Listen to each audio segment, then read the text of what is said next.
Guys, मेरा नाम अशारफ है। मेरा इरज और मेरा Amar And welcome to weak roots. तो यार हमें एक चीज पता लगी है कि यार इंडिया में एक कंपनी है जो यार वैगन्स बना रही है, मतलब मेट्रो की वैगन्स बना रही है। तो यार हमें तो काफी मजा आया, हमने सोचा क्यों ना इस पर रिएक्ट किया जाए।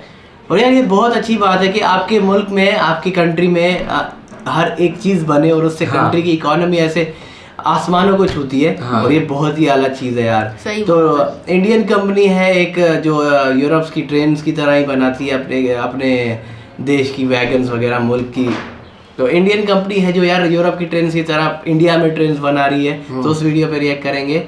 तो रिएक्ट करने वाले हैं Indian company that makes Europe trains, story of Titagarh wagons. तो स्टार्ट करते हैं बिना टाइम वेस्ट किए। लेकिन वीडियो स्टार्ट करें उससे पहले हमारे चैनल को सब्सक्राइब करें, बेल आइकन को प्रेस करें और हमारी वीडियो एंड तक जरूर देखिए, क्योंकि हम हर वीडियो का रिव्यू एंड में देते हैं। ये ट्रेन कोचेस देख रहे हो, ये पुणे मेट्रो के कोचेस है। देखने में काफी मॉडर्न स्लीक है। एल्यूमिनियम से बने हैं ये कोचेस, जबकि बाकी कई सारे कोचेस हमारे देश के अंदर अभी भी स्टील या दूसरे मटेरियल से बनते हैं। इनके अंदर जो मॉडर्न एमिनिटीज आप सोच सकते हो वो भी इंस्टॉल की गई है। और ये कोचेस के अंदर की खास बात पता है क्या है? जनरली जो मेट्रो कोचेस आज भारत में है वो या तो बाहर से आए हैं या इंडिया के अंदर कोई फॉरेन कंपनी ने बनाया है, जैसे एल्स्टॉम या सीमेंस। लेकिन ये कोचेस हमारे देश के ही कंपनी ने बनाया है, जिसका नाम है टीटागढ़। और ये कंपनी सिर्फ भारत के लिए नहीं लेकिन यूरोप के लिए भी ट्रेन बनाती है। लेकिन इसके बावजूद उसके बारे में ज्यादा जाना नहीं जाता। और इस टीटागढ़ कंपनी के बारे में आज हम जानेंगे कि कैसे एक गवर्नमेंट के कुछ कामों को सर्व करने वाली छोटी सी कंपनी कुछ दशकों के बीच में ही दुनिया के one of the most advance wagons coach manufacturing company में से एक बन गई।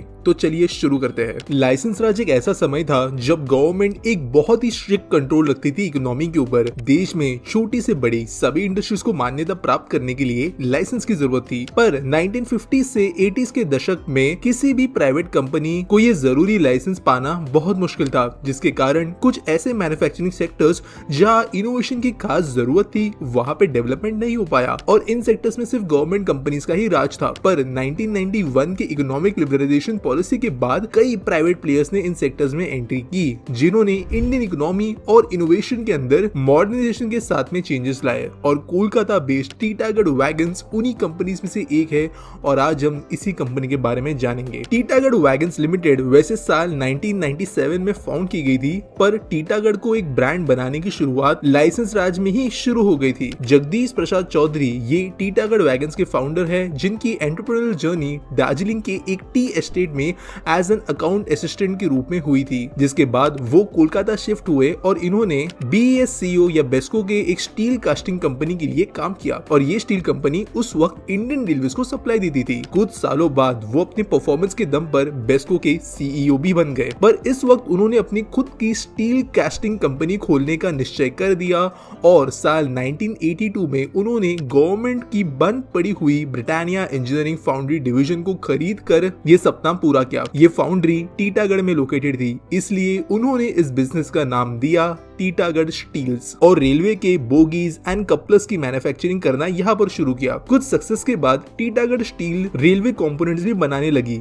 इस बीच साल 1991 में इकोनॉमिक लिबरलाइजेशन हो गया, जहाँ पे टीटागढ़ स्टील्स के जगदीश चौधरी की नजर देश के वैगन्स और कोच मैन्युफैक्चरिंग इंडस्ट्री पे पड़ी, जो कि फुल्ली गवर्नमेंट ओन्ड और कंट्रोल थी। सिर्फ कुछ चंद PSU कंपनीज ही पूरे देश के लिए रेलवे वैगन्स मैन्युफैक्चरिंग करती थी और यहाँ कोई भी प्राइवेट प्लेयर नहीं था, जिसके कारण काफी साल रुकने के बाद साल 1997 में जगदीश चौधरी के द्वारा टीटागढ़ वैगन्स लिमिटेड को फाउंड किया गया। और इसी के साथ टीटागढ़ वैगन्स देश की पहली प्राइवेट वैगन मैन्युफैक्चरिंग कंपनी बनी, जहां पर उन्होंने 180 वैगन्स के एनुअल कैपेसिटी के साथ प्रोडक्शन शुरू किया। अपने इनकॉर्पोरेशन के एक साल बाद 1998 में ही टीटागढ़ वैगन्स को इंडियन रेलवेज ने अपना पहला ऑर्डर भी दिया, जहां पर BOXN और BCNA टाइप के जो फ्रेट वैगन्स होते हैं उनको सप्लाई करने का ये ऑर्डर था। टीटागढ़ वैगन्स की सफलता की शुरुआत यहाँ से हुई। साल 2000 में उन्होंने ISO 9002 का क्वालिटी सर्टिफिकेशन मिला। साल 2001 में उन्होंने मिनिस्ट्री ऑफ डिफेंस के बेली ब्रिजेस के मैन्युफैक्चरिंग के लिए भी लाइसेंस मिला। और साल 2002 में मिनिस्ट्री डिफेंस से ही वैगन्स ब्रिजेस के लिए उन्हें इंडस्ट्री पार्टनर के तौर पर रिकॉग्नाइज किया गया। साल 2003 में उन्होंने इंडियन रेलवे से कंटेनर फ्लैट वैगन्स के सप्लाई का ऑर्डर भी लिया। और 2004 में उन्होंने अफ्रीका से अपना पहला इंटरनेशनल इंटरनेशनल ऑर्डर लिया और अपनी सक्सेस वो धीरे धीरे इसी के जरिए बढ़ा रहे थे। अब आते हैं दौर पर जब टीटागढ़ वैगन्स एक फुल्ली फ्लेज ब्रांड बन चुकी थी, जिसके कारण वो साल 2008 में BSE और NSE में लिस्ट हुई। इस वक्त टीटागढ़ वैगन्स अपना बिजनेस थोड़ा डाइवर्सिफाई करना चाहती थी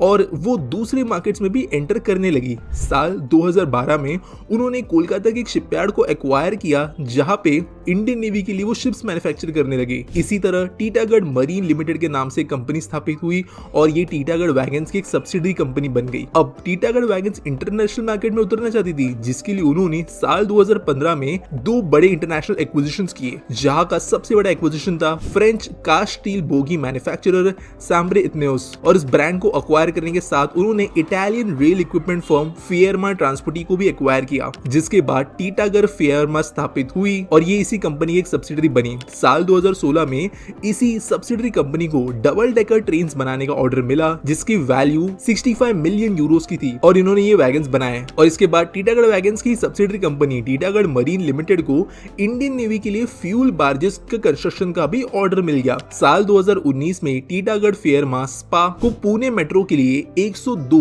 aluminium body metro roll coaches बनाने का ऑर्डर मिला, जिसमें से सिर्फ 3 मेट्रो रेक्स इटली में मैन्युफैक्चर की गई, जबकि बाकी सारे जो टीटागढ़ वैगन लिमिटेड के रेक्स थे वो उत्तर पारा प्लांट में मैन्युफैक्चर किए गए भारत में ही। साल 2020 में टीटागढ़ वैगन्स लिमिटेड ने CIMMCO लिमिटेड नाम के गवर्नमेंट कंपनी को अपने financial arm Titagarh capital private के द्वारा अक्वायर कर देती है और BIFR कंपनी को फाइनेंशियली सिक घोषित करते हुए इसे टीटागढ़ वैगन्स के अंदर मर्ज कर देती है और बेसिकली इस एक्विजिशन को इसकी वजह से रिवाइव किया जाता है। फिलहाल टीटागढ़ वैगन्स को कई सारे ऑर्डर मिले हैं, जहां पर रिसेंटली इंडियन रेलवेज के 24,177 वैगन्स या जो मालगाड़ी के डिब्बे होते हैं वो बनाने का ऑर्डर इनके पास में है, जिसकी वैल्यू 7,800 करोड़ से भी ज्यादा है। ये ऑर्डर उन्होंने 29 महीनों में डिलीवर करने का वादा किया है और इसके साथ साथ इंडियन नेवी के भी कई बड़े ऑर्डर्स इनके पास में है। इस वक्त टीटागढ़ वैगन्स लिमिटेड भारत की अकेली wagons and coach manufacturing company है जो वर्ल्ड क्लास स्टैंडर्ड्स मेंटेन कर दी है और रिसेंटली उन्होंने हैदराबाद में एक नया ऑफिस डिजाइन भी खोला है, जहां पर वो अपने इटली बेस्ड टीटागढ़ फिएरमा स्पा के डिजाइन और नॉलेज की एक्सपर्टीज को इंडिया में धीरे धीरे शिफ्ट कर रहे हैं और अपने मेट्रो कोचेस और EMUs का डिजाइन भी यही करना शुरू कर चुके हैं। इसी के साथ उनका ABB नाम की एक स्वीडिश कंपनी के साथ में भी जॉइंट वेंचर चल रहा है, जिसके साथ में मिलकर वो EMUs और MEMU ट्रेन्स के लिए प्रोपल्शन यूनिट्स भी बनाएंगे। वे कोलकाता के फाल्टा में भी एक शिपयार्ड बना रहे हैं, जिससे इंडियन नेवी और दूसरे गवर्नमेंटल बॉडीज के लिए वो स्पेशलाइज्ड शिप्स भी बनाएंगे। टीटागढ़ वैगन्स ये दिखा पाई है कि इंडियन कंपनीज जो कहीं ना कहीं पर PSUs को सर्व करने के लिए भी बनी थी, वो कंपनीज आज इंटरनेशनल लेवल पे compete कर सकती है और कंट्रोल से बाहर आने की वजह से प्राइवेट सेक्टर किस तरीके से बहुत कम समय में चीजों को रेवोल्यूशनाइज कर सकता है,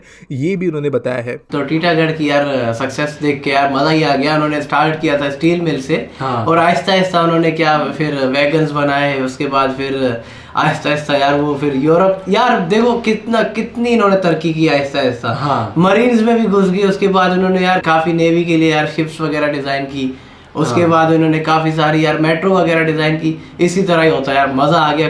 पहली मेड इन इंडिया कंपनी है और इतना काम कर रही है। बाकी यार सही बात है, हर काम में जो है ना टाइम लगता है, तरक्की जो है ना आहिस्ता आहिस्ता मिलती है। लोग आजकल जो है ना बेसब्रे हो गए, बोलते हैं बस एकदम ही रातों रात अमीर हो जाए, रातों रात तरक्की मिले, लेकिन बहुत टाइम लगता है। जब तक वो आप खुद ही भाई उस चीज के काबिल ना बन जाओ तब तक वो कामयाबी नहीं मिलती। सही बात है। बाकी यार पुणे की जो वैगन्स थी पिंक कलर की कितनी कमाल की लगी। जब तक उस कंट्री में अपने लोग अपनी चीजें नहीं बनाएंगे तब तक वो कंट्री कभी भी तरक्की नहीं करेगी। तो भाई ऐसा है कि जिस तरह भी घर बाहर से खाना लेकर आओ तो आपकी मॉम कहती है कि भाई घर का खाना खाओ ना, बाहर से क्यों लेकर आए हो, आपकी सेहत खराब हो जाएगी। वैसे ही यार इंडिया में जो है ना मोदी कह रहे हैं कि अपने घर में बनाओ ना, बाहर से क्यों लेकर आए हो, ताकि अपने मुल्क की सेहत अच्छी हो। और उससे देखो कितने यार डबल ट्रिपल फायदे हो रहे हैं इनको, मतलब कि दूसरी कंट्रीज भी इनकी चीजें ले रहे हैं, इनको ऑर्डर्स दे रहे हैं। उसके अलावा यार एम्प्लॉयज बढ़ रहे हैं, जॉब्स बढ़ रही है, बेरोजगारी खत्म हो रही है। तो यार ये जो है ना एक तीर से 10 निशाने जो होते हैं ना, ये बेस्ट है। इस तरह की लीडर चाहिए हर बंदे को यार। सही बात है। बाकी अभी यहाँ पे नीचे आइसक्रीम वाला घूम रहा है तो उसकी आवाजें आ रही होंगी, तो इसीलिए यार उस चीज को इग्नोर कीजिएगा। हम वीडियो को यहीं पे एंड करते हैं। अगर आपको हमारा रिव्यू पसंद आए तो लाइक करें, चैनल को सब्सक्राइब करें और यहाँ पे आपको वीडियो शो रही होगी, जरूर देखिएगा। तो हम मिलेंगे आपको नेक्स्ट वीडियो में, तब तक के लिए पीस।